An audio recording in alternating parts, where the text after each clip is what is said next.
Hallelujah. 2024 मध्ये कदाचित मला वाटेल आज उद्या, परंतु देव त्याच्या योग्य वेळेमध्ये त्याचं कोठार 100% उघडणार. ज्या वेळेला आम्हाला गरज आहे, ज्या वेळेला मला पाहिजे आहे, ज्या वेळेला सर्व लोकांना त्याची आवश्यकता आहे, त्या वेळेला प्रभू कधी शांत बसणार नाही. ज्या गोष्टीसाठी प्रभूने त्याचं भांडार ठेवलेलं आहे, त्या लोकांसाठी प्रभू त्या वेळेला प्रभू त्याचं भांडार 100% उघडणारच. हालेलुया.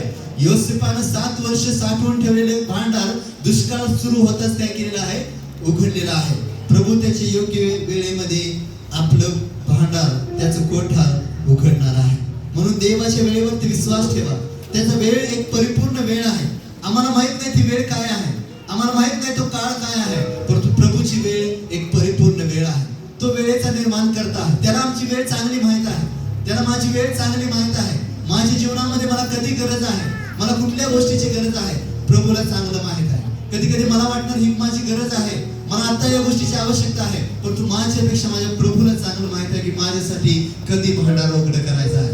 म्हणून प्रभूच्या भांडारामध्ये आपल्यासाठी योग्य वेळ आहे. आणि ती योग्य वेळेला जसं योसेफानं दुष्काळाच्या सुरुवातीला कोठारे उघडली, तसं प्रभू आमच्या जीवनामध्ये योग्य वेळेला योग्य कोठारे उघडणार. हालेलुया. प्रभूच्या वेळेवरती विश्वास ठेवा. प्रभू आमच्यासाठी कोठारे उघडणार. प्रभू त्याची योग्य वेळेमध्ये त्याची कोठारे उघडणार.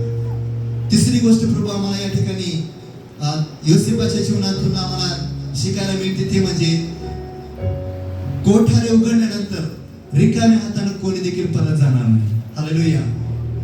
ज्या वेळेला योसेफानं कोठारे उघडली, योसेफाकडे आलेला कुठलाही व्यक्ती रिकाम्या हाताने परत गेलेला पवित्र शास्त्रामध्ये कुठे तुम्हाला पाहायला मिळत नाही. जो व्यक्ती योसेफाकडे धान्य मागायला आला, तो व्यक्ती योसेफाकडून धान्य घेऊन गेलेला आहे. ज्या वेळेला तुम्ही प्रभूच्या जवळ येणार, त्या वेळेला प्रभू आम्हाला रिकाम्या हाताने परत पाठवणार नाही. हालेलुया. का? कारण साठा भरपूर आहे. 41 अध्याय वचन 49 मध्ये जर आपण वाचलं योसेफाच्या जीवनामध्ये, उत्पत्ती पुस्तक 41 अध्याय आणि वचन 49, योसेफाने समुद्राच्या वाळूसारखा धान्याचा महापूर संचय करून ठेवला. त्याने मोजावयाचे सोडले, कारण ते अगणित होते. एवढं योसेफाने धान्य साठवून ठेवलेलं आहे. तो म्हणतो की समुद्राच्या वाळू इतका आहे ना, समुद्रामध्ये किती वाळू आहे, एवढ्या धान्याचा साठा योसेफाने करून ठेवलेला आहे 7 वर्षामध्ये. एवढा मोठा धान्याचा संचय आहे ना, महापूर. तो म्हणताय की त्याने मोजायचं बंद केलं. तो म्हणताय की अगणित आहे, कारण प्रत्येक राष्ट्रामध्ये, प्रत्येक शहरामध्ये, प्रत्येक गावामध्ये त्याने भांडार भरून भरून ठेवलेला आहे. एवढा साठा योसेफाजवळ आहे. म्हणून रिकाम्या हाताने कोणी योसेफापासून परत गेलेलं नाही. प्रभूच्या भांडारामध्ये पुष्कळ आहे. आम्ही ज्या वेळेला त्याच्या जवळ जातो, त्याच्या भांडारामध्ये त्याच्या जवळ गेल्यानंतर कोणी देखील त्याच्या भांडारामधून रिकाम्या हाताने परत जाणार नाही. हालेलुया. हालेलुया. देवाचा एक सेवक विल्यम ब्रिज असं म्हणतो, एक देवाचा सेवक आहे विल्यम ब्रिज. तो म्हणतो की एक बॉटल आहे, एक पाण्याची बॉटल हातामध्ये घेतल्यानंतर एक व्यक्ती प्यायला लागला. 5 व्यक्तींना त्याची गरज आहे.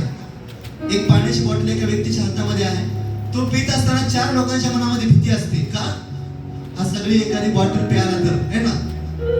एक पाण्याची बॉटल मी घेतली, मी प्यायला लागल्यानंतर बाकीचे 4 लोकांना भीती आहे मनामध्ये. का? हा एकटाच बॉटल ठेवून टाकेल, त्यांच्या मनामध्ये भीती आहे. परंतु ज्यावेळेस नदी आहे आणि 100 लोक पाणी पिणारे आहेत, एक नदी आहे, 100 लोक पाणी पिणारे आहेत, कोणाच्या देखील मनामध्ये भीती नाही. का? सर्वांना पाणी मिळणार, कारण नदी वाहत आहे. आमच्या प्रभूजवळ बॉटल नाही, आमच्या प्रभूजवळ नदी आहे. हालेलुया. हालेलुया. विल्यम ब्रिज म्हणत आहे, प्रभूजवळ बॉटल नाही, प्रभूजवळ एक नदी आहे. आम्हाला भीती बाळगण्याची गरज नाही. त्याला दिलं, मला दिलं नाही तर है ना, मला जे पाहिजे प्रभूच्या भांडारामध्ये, प्रभू 100% त्याचं भांडार करून मला देणारच. विश्वास ठेवा. प्रभू त्याच्या योग्य वेळेमध्ये आपलं भांडार उघडणार. जो त्याच्या भांडाराच्या जवळ जातो, जो त्या कोठाराच्या जवळ जातो, रिकाम्या हाताने कधी परत जाणार नाही. जसं योसेफानं असंख्य गोष्टीचा महापूर, असं धान्याचा साठा, त्यांना मोजायला येत नाही एवढा साठा योसेफ करू शकतो, प्रभूजवळ किती साठा असणार. हालेलुया. प्रभू आम्हाला सर्व गोष्टीचा पुरवठा करणार. भीती बाळगू नका. आमचा प्रभू बॉटलचा प्रभू नाही, आमचा प्रभू नदीचा प्रभू आहे. हालेलुया. विल्यम ब्रिज म्हणत आहे, आपल्या मनामध्ये भीती बाळगू नका त्या 4 लोकांसारखं. तो एकटाच पिऊन टाकेल पाणी नाही. प्रभू जवळ एक नदी आहे. 100 लोक येऊ दे, 1000 लोक येऊ दे, प्रभू सर्वांना दिल्याशिवाय राहणार नाही. प्रभूवरती विश्वास ठेवा. प्रभू आपल्याला सर्व गोष्टी पुरवठा करण्यासाठी तयार आहे. 100च्या 100 लोक तृप्त होतील एवढं पाणी त्या नदी जवळ आहे. म्हणून त्या प्रभू जवळ या. तो प्रभू आम्हाला पुरवठा करणारा परमेश्वर आहे. प्रभू आमच्यासाठी भांडार खोलतो. प्रभू त्याच्या योग्य वेळेमध्ये भांडार खोलतो. जो प्रभूच्या कोठाराजवळ जातो तो कधी रिकाम्या हाताने परत जात नाही. योसेफाच्या कोठारामधून शिकण्यासाठी चौथी गोष्ट म्हणजे दुष्काळाच्या परिस्थितीमध्ये एकमेव आशा आहे योसेफाने उघडलेली कोठार. सर्व पृथ्वीवरती दुष्काळ आहे, परंतु एकच ठिकाणी आशा आहे. कुठं? योसेफाने उघडलेल्या कोठाराच्या जवळ. सर्व पृथ्वीचे लोक योसेफाकडे यायला सुरुवात केली, फारोकडे यायला सुरुवात केली. का? एकच आशा आहे. मी तुम्हाला म्हणलं की योसेफ प्रभू येशू ख्रिस्ताचं प्रतीक आहे. या जगाला एकच आशा आहे प्रियानो, तो म्हणजे प्रभू येशू ख्रिस्त. सर्व जगाला त्याच्याकडे येणं आवश्यक आहे. आम्ही सर्व लोक त्याच्याकडे जाणं आवश्यक आहे. सर्व जगामध्ये दुष्काळ आहे, परंतु एकाच ठिकाणी आशा आहे, ती म्हणजे योसेफाने उघडलेल्या कोठाराच्या जवळ. म्हणून ज्या वेळेला लोक फारोकडे यायला लागले, फारोला म्हणायला लागले की आम्हाला अन्न पाहिजे, आता आम्ही काय करू? तो आमचा राजा आहे ना, आम्हाला आता अन्नाची आवश्यकता आहे, आम्ही काय करू? फारो शांत राहून त्या ठिकाणी म्हणला की योसेफाकडे जा. कुणाकडे जा? योसेफाकडे जा. फारो एक राजा, एक अधिकारी, ज्याच्या अधिकाराखाली सर्व मिस्र राष्ट्र आहे, असा एक राजा. तो म्हणत आहे की ज्यावेळी लोक माझ्याकडे येत आहेत, फारोकडे येत आहेत, तो म्हणत आहे माझ्याकडे येऊ नका, योसेफाकडे जा, कारण त्याच्याजवळ आशा आहे. त्याच्याजवळ भांडाराची चावी आहे. भांडार त्यानं बनवलेलं आहे, भांडार त्यानं खोललेलं आहे. माझ्याकडे येऊन तुम्हाला काही मिळणार नाही, तुम्ही योसेफाकडे जा, तो तुम्हाला त्या ठिकाणी पुरवठा करण्यासाठी तयार आहे. त्यानं ते भांडार निर्माण केलं आहे. 41:55 मध्ये तो म्हणत आहे, अवघ्या मिस्र देशाची उपासमार होऊ लागली. लोक फारोकडे आणण्यासाठी ओरड करू लागले. तेव्हा फारो सर्व मिस्री लोकांना म्हणाला, योसेफाकडे जा आणि तुम्हाला ते जो सांगेल ते तुम्ही करा. योसेफ जे सांगेल ते तुम्ही करा. प्रिय आमची एकमेव आशा आहे, तो प्रभू येशू ख्रिस्त आहे. आम्ही कुठे जरी गेलो तरी आम्हाला एकाच ठिकाणी यावं लागेल, ती म्हणजे प्रभू येशू ख्रिस्त, जो आमची आशा आहे. फारो देखील लोकांना येशूपाकडे पाठवत आहे, कारण जगण्याची आशा त्या ठिकाणीच आहे. लोकांना अन्न नाही खाण्यासाठी. सर्व पृथ्वीवरती दुष्काळ पडलेला आहे. दुष्काळ अतिशय तीव्र आहे. मिसरमध्ये खूप मोठ्या प्रमाणामध्ये दुष्काळ पडलेला आहे. अशा परिस्थितीमध्ये आम्हाला काय करायला पाहिजे लोकांना सुचत नाही. फारो म्हटलं की योसेफाकडे जा, कारण तोच एकमेव आशा आहे. तीच एक आशा आमच्या जवळ आहे. फक्त येशू आमच्या जवळ एक आशा आहे.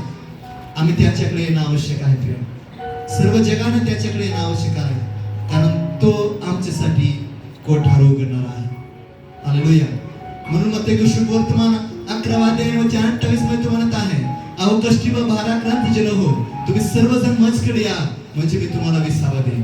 प्रभू जवळ आल्यानंतर आम्हाला विसावा आहे. ती एकमेव आशा आहे. तोच आमचा एकमेव आशेचा किरण आहे प्रिय. म्हणून आम्हाला प्रभू जवळ येणं खूप आवश्यक आहे. त्या प्रभूच्या जवळ या, कारण योहान शुभ वर्तमान 3 अध्याय वचन 35 मध्ये प्रभू आम्हाला सांगत आहे, पिता पुत्रावर प्रीती करतो आणि त्याने सर्व काही पुत्राच्या हातामध्ये देऊन ठेवलेला आहे. Hallelujah, hallelujah. सर्व काही त्याच्या हातामध्ये आहे. योहान शुभ वर्तमान 3 अध्याय आणि वचन 35, पिता पुत्रावर प्रीती करतो आणि त्याने सर्व काही त्याच्या हाती दिलेलं आहे. पित्याने सर्व काही त्याच्या हाती दिलेलं आहे. फारोनं सर्व काही योसेफाच्या हाती जसं दिलं होतं, तसं यहोवा पित्यानं सर्व काही येशूच्या हातामध्ये दिलेलं आहे. कारण येशूच आमची एकमेव आशा आहे आणि तोच आमच्यासाठी सार्वकालिक जीवनाचे भांडार, सार्वकालिक जीवनाचे कोठार उघडण्यासाठी तयार आहे. हालेलुया. त्या परमेश्वराकडे येणं आम्हाला आवश्यक आहे. त्या परमेश्वराकडे येणं आम्हाला आवश्यक आहे, जो आमची एकमेव आशा आहे, जो एकमेव आमची आशा आहे. आणि सगळ्यात महत्वाची गोष्ट, त्या भांडाराचे सर्व चावी, या भांडणाचे सर्व अधिकार योसेफाला आहे. जरी फारो राजा असला, जरी फारोचा सर्व मिस्रावरती अधिकार असला, तर त्या भांडाराचा अधिकारी योसेफ आहे. हालेलुया. त्या भांडाराचा अधिकारी योसेफ आहे. येशूला सर्व अधिकार आहे. आकाश आणि पृथ्वीवरती सर्व अधिकार मला दिलेला आहे. प्रभू येशू ख्रिस्त स्वतः म्हणत आहे, आकाश आणि पृथ्वीवरती सर्व अधिकार मला दिलेला आहे. त्या प्रभू येशू ख्रिस्ताकडे सर्व अधिकार आहे. आताच आपण वचन वाचलं 3:35 मध्ये योहान, तो म्हणत आहे की सर्व काही पित्यानं त्याच्या हातामध्ये दिलेलं आहे. हालेलुया. सर्व काही पित्यानं त्याच्या हातामध्ये दिलेलं आहे. प्रभू आपलं भांडार खोलण्यासाठी जात आहे. जसे योसेफाने त्याचं भांडार खोललं, प्रभू आमच्यासाठी भांडार खोलण्यासाठी जात आहे. परंतु लक्षात घ्या, त्याची योग्य वेळेमध्ये तो खोलणार. ज्यावेळेस तो भांडार खोलणार, त्याच्या रिकाम्या हाताने कोणी परत जाणार नाही. भांडार आमच्यासाठी एकमेव आशा आहे. कोठार आमच्यासाठी एकमेव आशा आहे. आणि अधिकार असणारा येशू आमचा पिता आहे. हालेलुया. ज्याच्याकडे त्या भांडाराचा अधिकार आहे, तोच माझा बाप आहे, तोच माझा पिता आहे. परंतु मला की 3:10 मध्ये एक नियम तो सांगत आहे. आकाश कपाटे उघडण्यासाठी तो म्हणत आहे की आपला सगळा दशमांश प्रभूच्या भांडारामध्ये आणा आणि मग मी माझ्या आकाश कपाटे उघडेन. योसेफाने भांडारे उघडल्यानंतर 47 अध्यायामध्ये तुम्हाला पाहायला मिळतं, लोक सगळा पैसा आणून योसेफाकडे द्यायला लागले. त्यावेळेस पैसा संपला. योसेफाला म्हटले आता आम्ही काय करू? योसेफ म्हटला तुमची गुरेढोरे द्या. सर्व लोकांनी स्वइच्छेने आपली गुरेढोरे योसेफाच्या स्वाधीन केली. गुरेढोरे झाल्यानंतर लोकांना परत अन्नाची गरज वाटू लागली. त्यावेळेला योसेफाला लोक म्हटले आता आम्ही काय करू? आमचं शरीर आणि आमच्या जमिनी याशिवाय आमच्याकडे काहीच नाही. योसेफ म्हटला तुमच्या जमिनी द्या. त्याच्या जमिनी आणून सर्व योसेफाकडे दिल्या आणि मग योसेफाने त्याच्यासाठी भांडार खोललं. प्रभूला दिल्यानंतर प्रभू आमच्यासाठी भांडार खोलतो. हालेलुया. तुम्ही प्रभूला द्या, प्रभू आमच्यासाठी भांडार खोलणार. योसेफानं स्वतःसाठी नाही ठेवलं. योसेफानं परत त्या लोकांना ते करण्यासाठी दिलं. दुष्काळ संपल्यानंतर परत त्या लोकांना ते जमिनी परत दिल्या आणि म्हटलं की याचा फक्त 5वा भाग आता आणून तुम्ही योसेफ फार उघड द्या. प्रभू आमच्या जीवनामध्ये काम करणार. प्रभू आमच्यासाठी आकाश कपाटे उघडणार. प्रभू आमच्यासाठी कोठारे उघडणार. प्रभूचं ते प्रभूला द्या, प्रभू आमच्यासाठी कोठारे उघडणार. हालेलुया. 100% प्रभू आमच्यासाठी कोठारे उघडणार. योसेफाच्या जीवनातून, योसेफाने उघडलेल्या कोठारातून प्रभू आज पुन्हा आम्हाला सांगत आहे, प्रभू योग्य वेळेला त्याचे कोठारे उघडणार. रिकाम्या हाताने आम्ही कोणी परत जाणार नाही. सर्वांना पुरेल एवढा साठा प्रभूने त्याच्याजवळ करून ठेवलेला आहे. प्रभूने उघडलेली कोठारे 2024 साठी आमची एकमेव आशा असणार आणि सर्व कोठाराचा अधिकार असणारा येशू एक माझ्या पित्या समान आहे. तो मला सर्व पुरवठा करणार. त्याच्याकडे सर्व अधिकार आहे. आपण त्याच्या जवळ जाऊया. त्याच्या अधिकाराखाली आपण स्वतःला नम्र करूया आणि प्रभूला सांगू, प्रभू मी तुझ्या हातामध्ये आहे. प्रभू मी तुझ्या हातामध्ये आहे. माझ्यासाठी तू कोठारे उघड. योग्य वेळेला प्रभू आमच्यासाठी कोठारे उघडणार. आपण आपले डोळे बंद करूया, प्रार्थना करूया.